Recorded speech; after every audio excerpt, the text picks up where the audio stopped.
Hey everyone, it's Audrey again with Northwest Wisconsin Realty Team. Welcome to my YouTube channel. I'm glad you decided to join me here today for a little bit. And today in our video, we're going to dive into condo properties in the North Woods of Wisconsin, Hayward and surrounding areas. There's a lot of misconceptions around this, so we're going to just delve into the details of what is a condo property in our area. And at the end, I'm going to tell you a surprising piece of information, a little bit of history for you about the Lac Lake when we get to the end of the video. So stay tuned for that. So again, this is Audrey with Northwest Wisconsin Realty Team. I'm the broker owner of the firm based out of Hayward, Wisconsin. We're located on Main Street. Thank you for visiting my YouTube channel. Please feel free to subscribe, comment, follow along so you get updates when I do new posts. And I would love to hear from you if there's subject matter that you'd like me to cover, whether related to living in Hayward or real estate in Hayward. I'd be happy to entertain your ideas on that as well. And as always, feel free to reach out to me via phone or email or text, whatever works for you. And I look forward to continuing to be your help in the real estate market in the Hayward and surrounding areas. So in terms of condos, I find this a lot when I'm talking with buyers.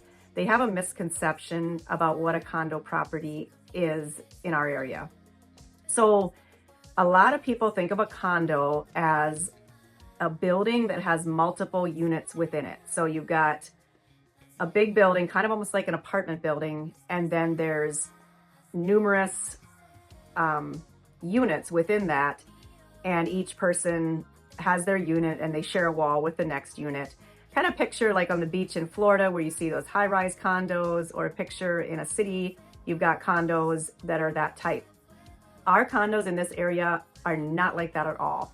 So they're very different. I mean, there's a few similarities in that there is some shared amenities and shared land, but it's very different in the Hayward and surrounding areas. So I just wanted to kind of explain this because a lot of people are confused about what a condo is when it comes to our area. Now there are a few.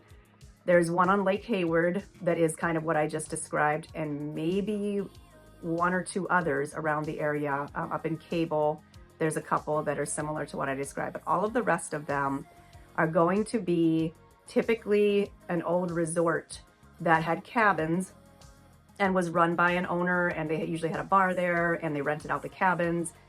In the 80s and 90s, there was a large amount of these resorts on many of the lakes in the area. And back then, buying land on our lakes was pretty affordable. And these people would come and run a business, having a resort. You know, they would have their summers of having their cabins full of people, running the bar, and then have quiet winters or maybe do some rentals to snowmobilers, and then live on the property a lot of times as well. And they kind of, it was like a family run situation, business, husband and wife, maybe some of their kids helped out.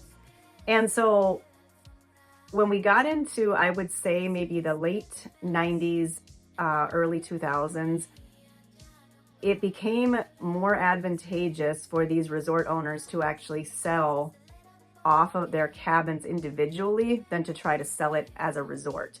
So there was profit to be made in creating a condo association and selling each cabin to an individual owner so that all of these people could have their own little slice of lake life without breaking the bank. So what happened is they created a condo association. You have to do proper documents. There needs to be disclosures. There needs to be bylaws and paperwork filed with the county and with the state to form this condo association. And what it usually consists of is shared frontage on a lake. So maybe the condo association and all of the owners within it own 300 feet of lakeshore or 600 feet of lakeshore. Typically it's more lakeshore than you would find with a single family dwelling, but it's shared. And then each owner typically owns their own cabin and is responsible to maintain that building, but nothing else. The condo associations vary, so you have to dig into the details of each particular one in terms of what the association fees are per month or per quarter, what those association fees cover, exactly what is considered to be common areas. A lot of times there'll be a yard area, a beach area, a fire pit area that is common for everyone. And a lot of times there'll be a perimeter around your cabin that belongs specifically to you. Now you don't own the land. and you never will own the land. You have a shared interest in the land. So it's yours to use. The common areas are yours to use. The beachfront is yours to use. And usually there's a dock assigned to each cabin, maybe a full dock or a half of a dock where you can put your boat. So that's kind of the parameters of the condo associations in our area. And you can often get on the bigger bodies of water at a more affordable price with a condo cabin, but you're going to have close neighbors almost invariably. You're going to have shared spaces. You're going to have shared frontage, but you're trading some privacy for affordability and being able to maybe get on your preferred lake without breaking the bank. So there's definitely pros and cons to this. Some people love the idea of a condo. They love having people close around them. They love the idea that it's more affordable. Some people definitely want their privacy and their own frontage and their own space, and then a condo is not a good fit for them. So that's the scoop on that. But the interesting piece of information that I wanted to tell you about this is that Ray is one of the biggest lakes in our area. It's just south of Hayward, and it's about 5,000 some acres. That lake used to have over 20 resorts on it as of 1985 or the mid to late 1980s. And my source of information on this is the former owner of the Anglers Bar and Restaurant on Ray, which is one of the 2 remaining resorts and bars and restaurants on the lake.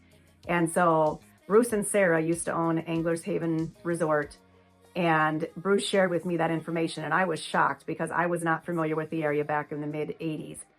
And to learn that there were 20 resorts, 20 plus, I think there might have been closer to 25 at that time, and now there are 2, Trails End and Anglers Haven.